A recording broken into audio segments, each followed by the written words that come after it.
I want you to imagine a world for a second. Just imagine a world where the things you learn, the degrees you earn, and the very way your intelligence is measured are no longer strictly human endeavors. Right. You sit down to solve a complex problem or, write a thesis or develop a brand new business strategy, and the thoughts on the page aren't just yours. Exactly. They belong to an invisible, algorithmic partner.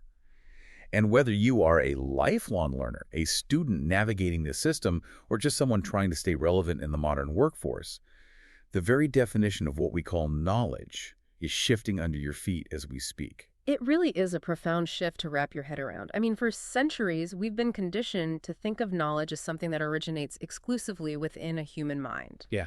A human observes, a human synthesizes, a human concludes. But we are crossing this threshold where that basic assumption is being systematically dismantled. And that is exactly the mission of our deep dive today. We are looking at a deeply insightful source text. It's called the Epistemic Transformation, Reimagining Higher Education in the Age of Generative AI, and it's by Dr. Jonathan H. Westover. It's a fantastic text. It really is. And I want to be clear right out of the gate for everyone listening, this isn't just another discussion about students secretly using ChatGPT to cheat on their history essays. No, not at all. We are going way past that. We are exploring how AI is fundamentally reshaping the epistemic foundations of higher education. Right. Which basically means we are looking at how knowledge is actually created and validated in the first place. We'll explore the rise of what Dr. Westover calls the algorithmic university and how institutions are either passively surrendering to this or intentionally fighting back. And this matters immensely to you, the listener, regardless of whether you've stepped foot on a college campus recently. Because the systems and philosophies being built in universities right now, well, they're the exact same frameworks that will soon dictate how knowledge is managed in your workplace. Oh, for sure. In your local government, in your daily life. I mean, if we don't understand how this systemic shift operates at the university level, we are going to be completely blindsided by how it alters our own everyday reality. Okay, let's unpack this, because before we can talk about how universities are structurally changing, we really have to understand how the nature of knowledge itself is changing. Yes. The text uses this phrase, describing generative AI as an epistemic co-agent. And to me, that sounds very different from the educational tech we are used to. It's completely different. Right. I mean, we've had adaptive quizzes that tell you if you got a math problem wrong for years. So how is this fundamentally different? Well, you have to think about the underlying mechanism. Past educational technologies were basically passive instruments. They were decision support tools. Yeah. A grading software, for instance, just takes an existing human process and, does it faster. It just automates it. Exactly. But generative architectures like large language models operate differently.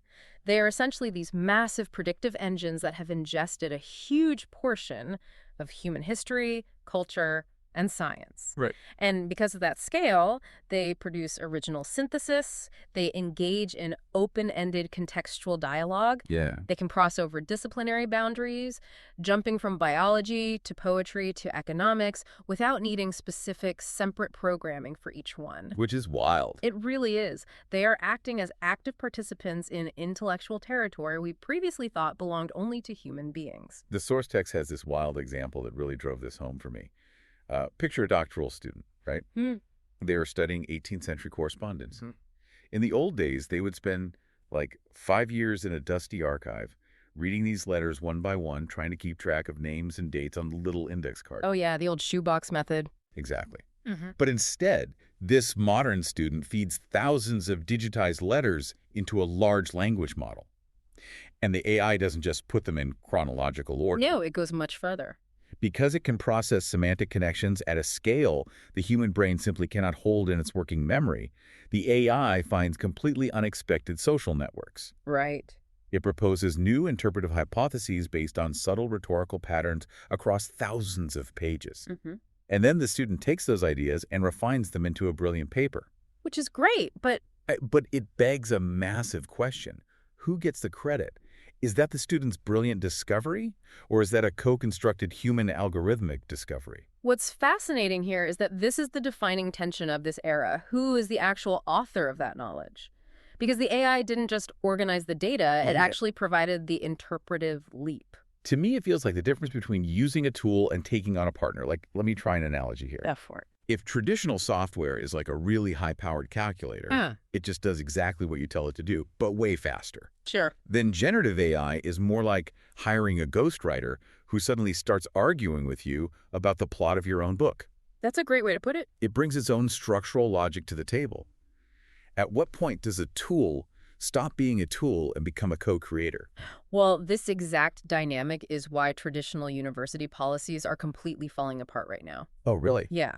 When universities try to just, you know, tweak their existing plagiarism rules to deal with AI, they are still operating under the assumption that AI is a passive instrument.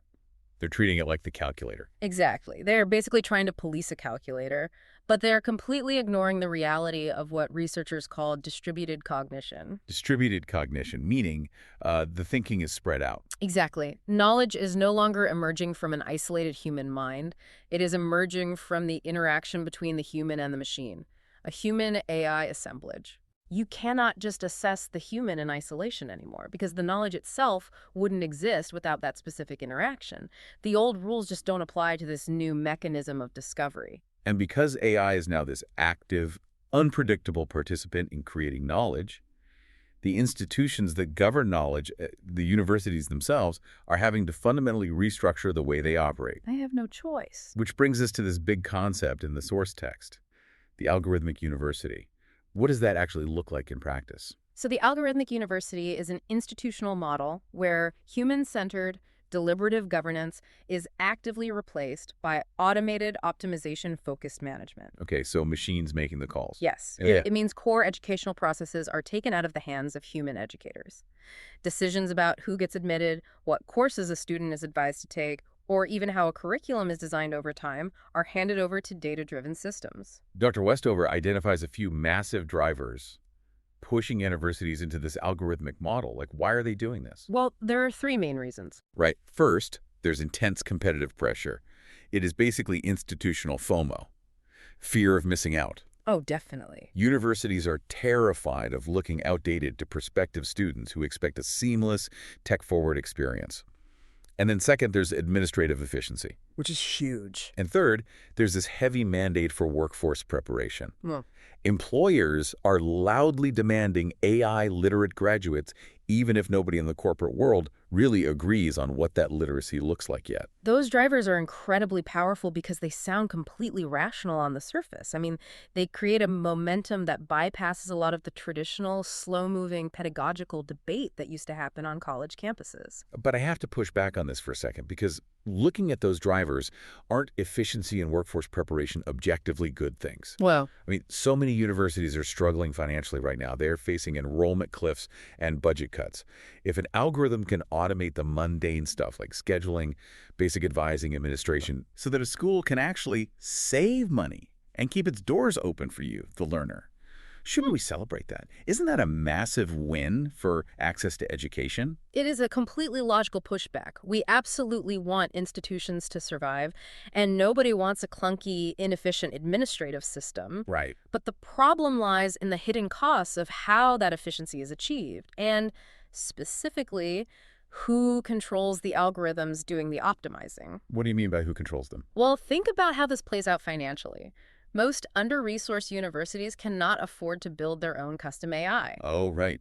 It's expensive. Very. So to save money, they buy commercial platforms off the shelf. And when they do that, they are effectively ceding their governance to third-party tech vendors. Oh, wow.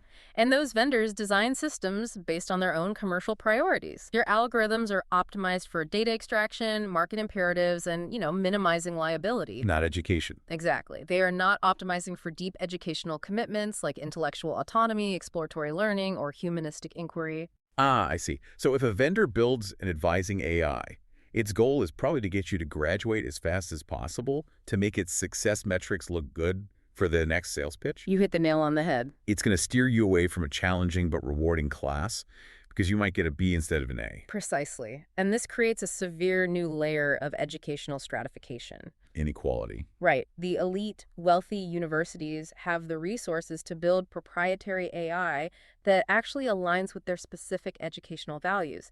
Meanwhile, struggling schools buy the commercial product that treats their students like data points to be processed on a conveyor belt. That commercial optimization-first approach directly leads to a cascade of unintended negative consequences for the actual human beings inside these institutions. It really does. The text highlights a few of these human costs, and they are pretty alarming. First, there's algorithmic bias. For example, admissions and financial aid systems are trained on historical data. So if you are an applicant from a non-traditional background, your profile diverges from that historical pattern of success, and the algorithm systematically disadvantages you. And that bias doesn't stop at the admissions office. It follows students right into the classroom. The source text points out that automated plagiarism detectors are generating massive amounts of false positives. Well, I've heard about this. And the data shows these systems disproportionately target multilingual students. Okay, I want to dig into that. How does that actually happen? Like, why does a machine think a human student is a machine just because they speak multiple languages? Right, so it comes down to a technical concept involving predictability and something called burstiness. Burstiness. Yeah, burstiness. AI language models generate text by mathematically predicting the most statistically likely next word. Okay. Because of that, their writing tends to have very uniform sentence lengths and highly predictable vocabulary. But human writing, natively, is usually bursty. Meaning it's kind of all over the place. Exactly. We use varied sentence lengths, odd vocabulary choices, mixed structures. We are naturally messy. Right, our brains don't work like predictive text. No, they don't. But consider a multilingual student who is working incredibly hard to follow strict, formal, academic English grammar rules that they just recently mastered. Oh, I see where this is going. Right. They often write in a very careful, structured, and predictable way to ensure they are correct. They don't have that native messiness in their academic writing yet. Wow. The detection algorithm sees that structural predictability, misinterprets it, and flags the human's hard work as AI generated. That is incredibly frustrating. Yeah. You are essentially punishing a student for being too grammatically precise. Exactly. And then there's the surveillance aspect. Yeah. Universities Universities are increasingly using learning analytics to flag at-risk students. But what that actually does is create a massive surveillance infrastructure. Constant monitoring. If you know that every click in your digital portal, every reading you download, every pause on a video is being monitored to predict your future success, you stop taking risks. It creates a chilling effect on exploratory learning. The psychological impact of being constantly optimized is profound. I mean, today's students have access to an always available AI tutor and brainstorming partner, which is undeniably helpful. Sure. But the human cost is the loss of what educators call productive struggle. That phrase really stuck with me, productive struggle. Yeah. It's like relying on your phone's GPS to navigate your own hometown. That's a great comparison. Sure, you get to your destination a few minutes faster, and that's technically highly efficient. But after a year of never having to look at street signs or memorize landmarks or figure out a detour on your own, you realize your internal compass has completely atrophied. You've lost the skill. You are entirely lost without the machine. Are we outsourcing our cognitive struggle to the point of intellectual de-skilling? This raises an important question about what universities are actually measuring anymore. When a university optimizes its entire system purely for what an algorithm can quantify, things like retention rates, completion times, and time to degree, they inherently marginalize unquantifiable human traits. Like what? Well, how does an algorithm measure a student's development of ethical reasoning? It can't. Right. How does it measure civic engagement or creative expression? It doesn't. So those traits become secondary to the machine's metrics, and it's not just the students. It's the teachers, too. Yeah, faculty face de-skilling, too, because their nuanced pedagogical judgment is being outsourced to standardized AI rubrics. It paints a pretty bleak picture of the future, honestly. But thankfully, the text doesn't stop there. Dr. Westover argues that since passive adoption of these commercial tools leads to de-skilling and bias, institutions must intentionally design human-AI partnerships to reclaim their educational mission. There is hope. We have some incredible examples from the text of universities actually taking back control. Yes, this is where we see that concept of distributed cognition being applied thoughtfully. These universities are moving beyond the simplistic binary of human versus machine and actually designing for the partnership. Right. Take Georgia Tech, for example. They have a program called ATA. That stands for Human AI Teaching Assistance. It's a really innovative program. They use AI to handle routine, factual questions in massive classes, which frees up the human professors. But the key is that they do it with operational transparency. That's crucial. The students are explicitly told they are talking to an AI. It doesn't pretend to be human. And more importantly, there are clear, immediate pathways to escalate the question to a human TA the second things get complex or nuanced. And contrast that with what Stanford is doing with their digital education initiative. They built a custom AI writing system for their composition courses. Oh, yeah. But instead of generating text, the tool is built entirely for pedagogy. It focuses strictly on the writing process. How does it do that without just writing the essay for them? By analyzing argumentation and structure rather than generating prose. So, a student submits a draft, and the AI might highlight a section and say, your thesis in paragraph 1 doesn't seem to connect to the evidence you provided in paragraph 3. Oh, that's clever. Right. How might you bridge that logical gap? It explicitly refuses to write alternative text for the student. It won't do the work for you. It forces you back into that productive struggle we talked about. I love that. It's an obstacle course, not an escalator. Then you have the University of Edinburgh's Critical AI Studies program. They aren't just teaching students how to code or how to write clever prompts. Oh, it's much deeper. They are teaching algorithmic literacy, which means demystifying the political economy of these schools and interrogating their epistemological biases. Those are heavy terms, but the concepts are incredibly grounded. I mean, teaching the political economy means teaching a student to ask, well, who owns the massive server farms running this model? Right. Whose data was scraped, often without permission or compensation, to train it? Who is profiting every time I use it? Following the money and power. And the epistemological bias. That's asking whose version of truth is baked into this model. If the AI was trained mostly on Western English-speaking internet data, it will inherently marginalize indigenous knowledge or non-Western perspectives. Edinburgh is teaching students to see the invisible biases in the machine. That is so vital. And finally, the University of Michigan has this fascinating AI learning lab where they treat AI integration in the classroom as research rather than a final corporate implementation. It's a brilliant approach. They give faculty a safe space to experiment. If a professor tries a new AI tool and it totally fails, there are no career penalties. Their tenure isn't at risk. These are prime examples of prioritizing pedagogy over technical capability.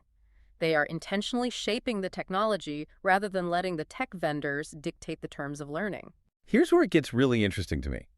When I look at all these examples, Georgia Tech, Stanford, Edinburgh, Michigan, it feels like, well, instead of banning the calculator, these schools are completely redesigning the math test to measure entirely new skills. Yes. They aren't sticking their heads in the sand and pretending the AI doesn't exist, but they aren't letting it do the thinking for them either. That is a perfect way to conceptualize it. What these institutions are doing is cultivating what the text calls distributed epistemic sensitivity. That's a mouthful. It is.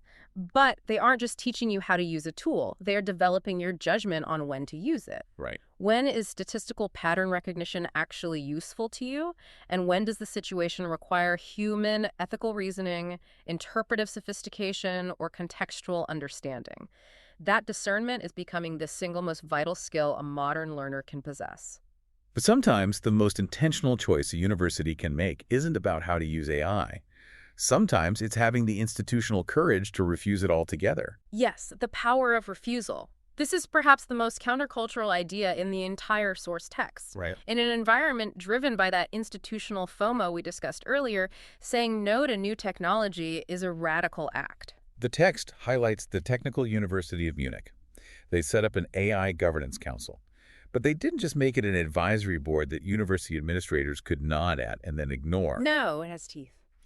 This council holds binding veto authority over any AI procurements. If a slick, commercially attractive platform fails to meet their strict equity or transparency criteria, the council vetoes it. The university cannot buy it. Full stop. And then there is the fascinating example of Reed College, a liberal arts institution. Yeah. They were evaluating an AI course recommendation system that many of their peer institutions were eagerly adopting. Right. The algorithm was designed to optimize for on-time graduation and credit efficiency. It would automatically guide students down the fastest, most direct, mathematically optimized path to a degree. Which sounds great to a bean counter. Exactly. But Reed College looked at that and said, wait, we actually value inefficiency. They want their students taking random electives completely outside their major. Yeah. They want them exploring obscure topics, changing their minds, and extending their thesis projects. They realize the algorithm would have actively discouraged the very exploratory learning that defines their entire liberal arts mission. Right. So they completely refused the AI and deliberately chose to invest their money into more expensive human academic advising instead. They recognized that the algorithm's definition of success was directly opposed to the institution's definition of an educated person. So what does this all mean? I have to challenge you on this because looking at Reed College, they are a prestigious, wealthy, liberal arts school. True. In a broader world driven by fierce competition, shrinking state budgets, and major enrollment crises, is it actually realistic for normal institutions to just say no to the future? Or is Reed College just a privileged exception to the rule? If we connect this to the bigger picture, it's not about saying no to the future. It's about having a purpose-driven identity. Okay. Higher education is not meant to just be a factory for employment preparation. It serves vital social functions. Civic preparation, cultural preservation, critical inquiry. Yeah, that makes sense. If a university cannot articulate why those things matter more than simple operational efficiency, they will be consumed by the algorithms.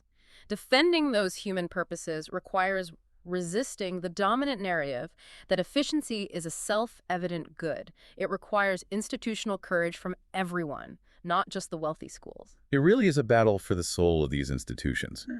To briefly recap the journey we've been on today, we've seen how generative AI is no longer just a fancy tool.